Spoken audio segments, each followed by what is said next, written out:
la quenelle, la quenelle, la quenelle, la quenelle, la quenelle, la quenelle,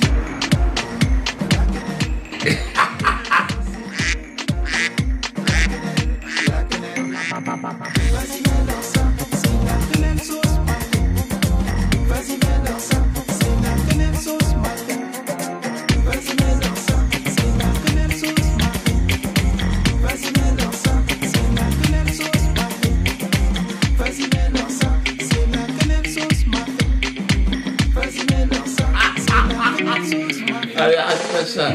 Ah, c'est vrai que la quenelle sauce mafé, vous allez l'entendre tout l'été, hein, vous allez danser là-dessus.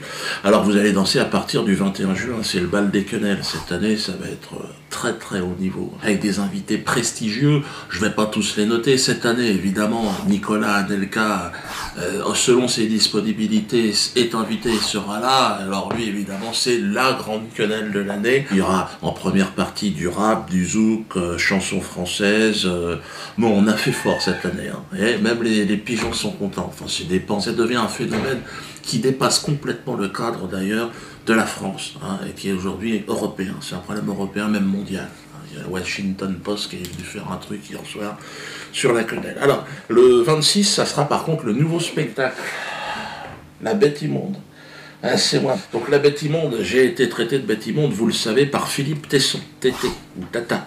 Tata Philippe, une sorte de Jean Moulin, un petit peu sur un char de la Gay Pride, on ne sait pas trop ce que c'est, mais il est nerveux, il est remonté. Hein. Parce qu'il lui arrive, il a un problème, en tout cas, une descente d'organes, il en a fait à la télé, là. Puis il a un problème avec les négros, l'autre. Attends, calme-toi, Tété, oh. Interdire son spectacle, est-ce aujourd'hui la solution? Mais bien sûr, on le condamne à la prison. Voilà, question, c'est la réponse que j'attendais depuis 10 minutes. C'est tout. Les extrémistes diront qu'on le condamne à mort, mais la peine de mort est abolie. Ce type nie que 6 millions de juifs ont été exterminés par Hitler. C'est un monstre, c'est un animal. Il n'a pas droit, même pas à notre parole. On l'enferme au nom de la loi Guessot, article 9. Et c'est tout. Donc là, ça va loin. Hein. Un animal et tout. Et il va même jusqu'à traiter le mec qui est en face de révisionniste parce que ça lui plaît pas. Regardez.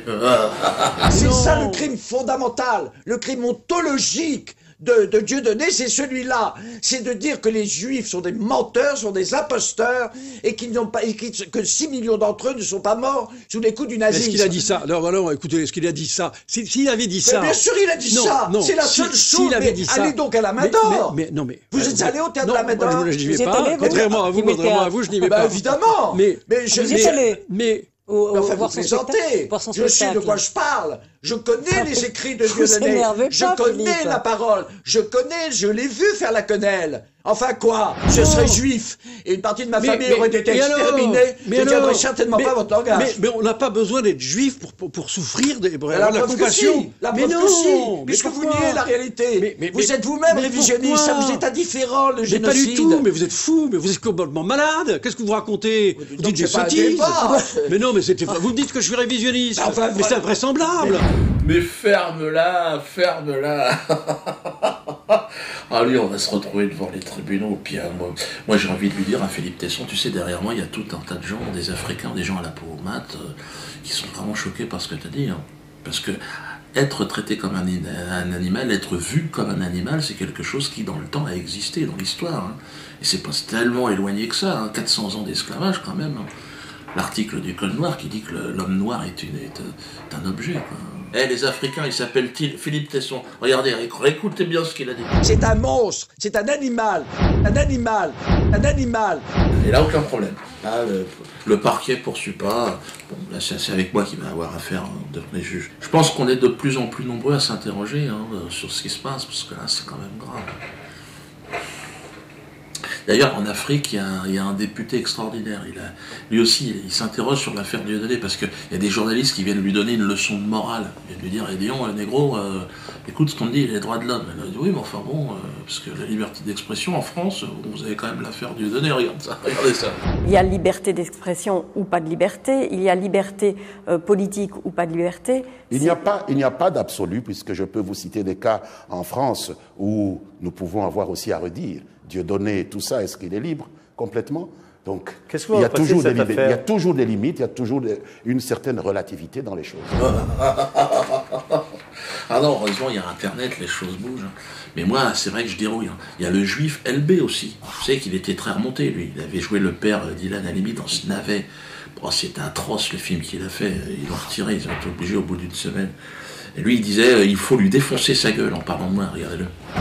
Comment vous avez réagi au propos de Dieudonné? Le débat qui a divisé la société était pour moi inacceptable. En face, il y avait quelqu'un qui avait franchi la ligne rouge tellement fort, on ne doit pas se poser la question de se demander s'il faut ou pas agir, si on lui donne ou pas une rente médiatique. Il faut lui défoncer sa gueule. Lui défoncer sa gueule. Et là, maintenant, ILB, il s'est mis directement dans la...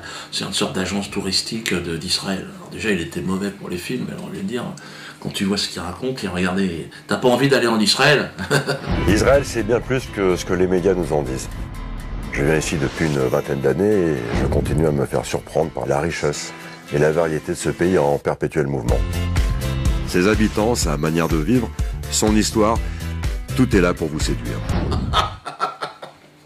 Oh putain, non, faut rester calme. Moi, je suis menacé de tous les côtés, mais faut rester calme. Parce que c'est vrai que je suis insulté, je suis menacé de mort. Mais bon, faut que... Je dirais que c'est la patience. C'est vrai que, comme dirait mon directeur de publication, c'est sous sa responsabilité, mais c'est vrai qu'il le dit. Et, bon. Alors là... C'est comme Bruxelles. Bruxelles, l'attentat de Bruxelles, vous en souvenez là? Avec Minouche, là. Minouche, Mehdi Minouche. Et qu'aurait buté des juifs, enfin, on ne sait pas d'ailleurs, il y a une enquête, on ne sait pas exactement ce qui s'est passé. Est-ce que c'est un règlement de compte? Est-ce que c'est un suicide? Vol à l'arraché, on ne sait pas qui vole à neuf ballons bœuf, on ne sait pas. Et bon, tout de suite, ils m'ont mis ça sur le dos, regardez-le. On sait que le passage à l'acte est toujours précédé par la libération de la parole. Et nous avons depuis des années les patrons de l'antisémitisme francophone, que sont Alain Soral et Dieudonné, avec leur représentant local ici, le député antisémite Laurent Louis, eh bien, qui contaminent les esprits de certains de nos concitoyens.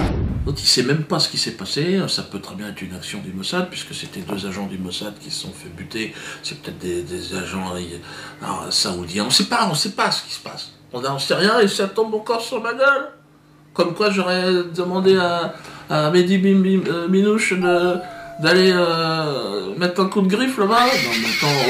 C'est parce que des gens comme Dieudonné, comme Alain Soral, pseudo-intellectuels, s'expriment, ont libéré sur Internet notamment la parole antisémite, qu'on est passé de la parole antisémite à l'acte terroriste et qu'on est passé de la parole au meurtre, à l'assassinat. Et donc on a changé complètement de dimension et c'est pour ça que le mal qui a été fait par Dieudonné et ses sbires est catastrophique. Et là, il y a un travail pour l'Europe, d'ailleurs, de trouver des solutions pour empêcher les excès sur Internet. À la veille des élections européennes, d'ailleurs, c'est vrai qu'on s'est même marré. Je n'ai pas commenté, mais moi j'ai bien rigolé. Ah, les résultats, ça ne va plus. La déculottée du Parti Socialiste de Valls. Le moment que nous vivons est un moment grave, très grave, pour la France et pour l'Europe. Oh, François, elle a senti qui se glisse dans ce tank. Je crois que lui, il la sent. Elle est douloureuse. On arrive à un niveau de degré d'impopularité. Franchement, Marc Dutroux se présenterait, il ferait mieux que François Hollande. J'en suis sûr. Lui, il a rêvé, plus personne n'en veut. Alors moi, bon, je m'en fous, j'ai pas voté, j'en ai rien à foutre. Puis bon, j'aime bien. Je suis ami avec Jean-Marie Le Pen, donc moi, lui, je l'aime bien. Mais bon, le Front National...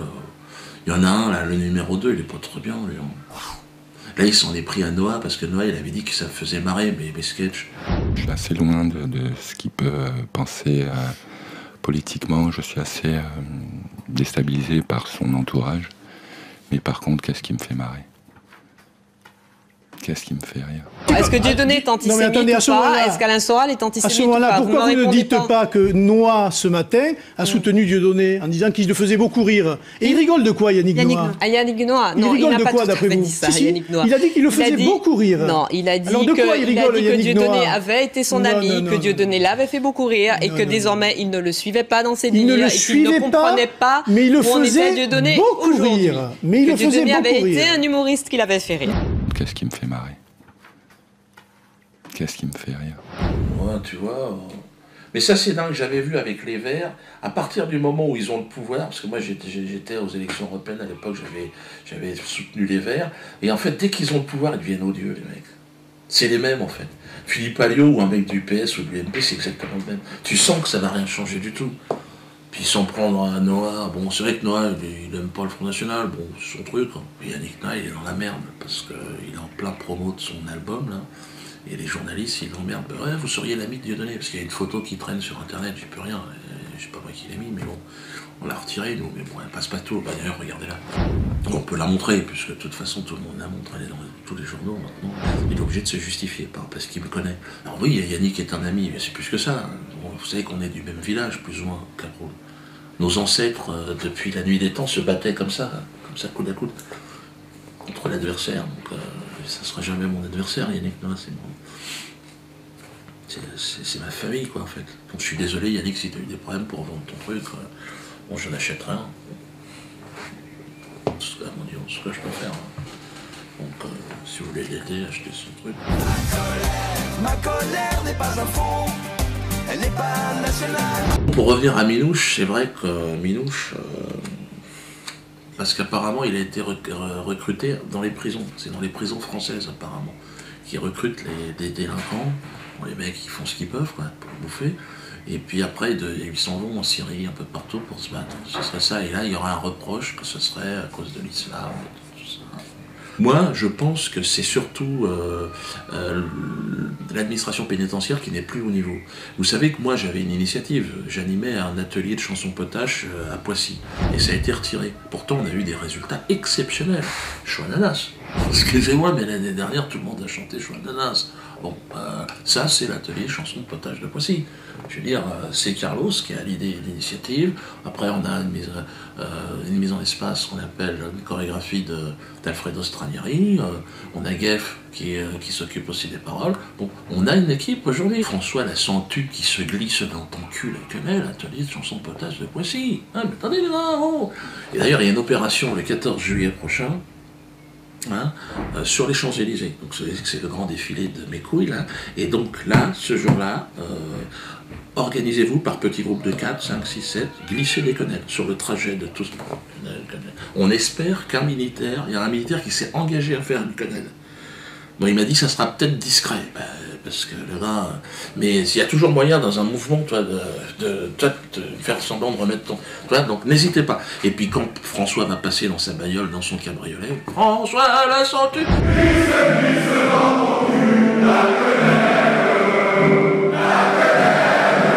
toute façon, c'est son dernier 14 juillet. Là, il fait plus de 2% dans les sondages, franchement. Là... D'ailleurs, avec l'atelier Chansons Potaches, là, on est en train de préparer quelque chose, c'est extraordinaire. C'est magique. Une comédie musicale en 5 actes. Le titre, Le Père Noël n'a jamais existé. Et c'est avec, dans le rôle titre, Robert Faurisson. Là, ils en sont à la moitié de l'écriture, mais c'est bien, c'est le rôle. Alors évidemment que certaines mauvaises langues vont dire, oui, mais est-ce que ça aura un rapport avec les chants ragas? Et là, je répondrai comme dirait mon directeur de publication. Merci aux artistes qui m'envoient tout ça, c'est formidable. Hein. Alors on essaye de les exposer systématiquement maintenant, hein. N'hésitez pas. Chaque semaine, je reçois des trucs, des tableaux, des sculptures, des trucs extraordinaires. Merci. Hein. Alors d'ailleurs, on va développer à partir de cette vidéo, je vais faire l'annonce, une régie publicitaire. Qui va nous aider à développer aussi des artistes qui survivent comme des clodos.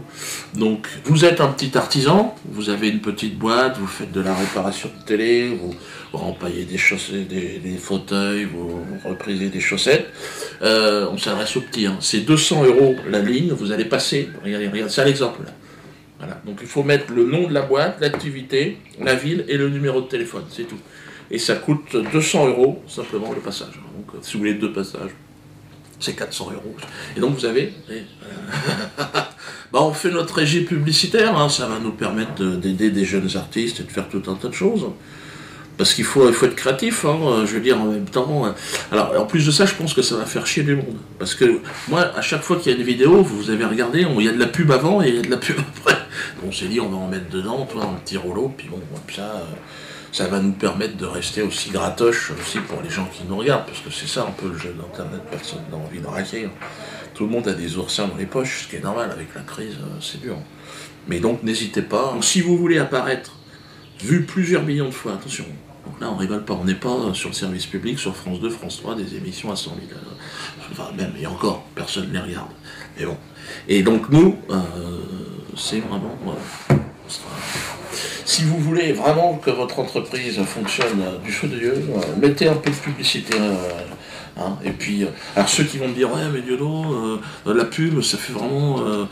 à cela, je réponds, comme dirait mon directeur publication, voyez avec lui, mais il a un projet. Hein, d'accord? On est d'accord? Bon, je vais terminer sur une petite chanson. Quenelle sauce parfaite.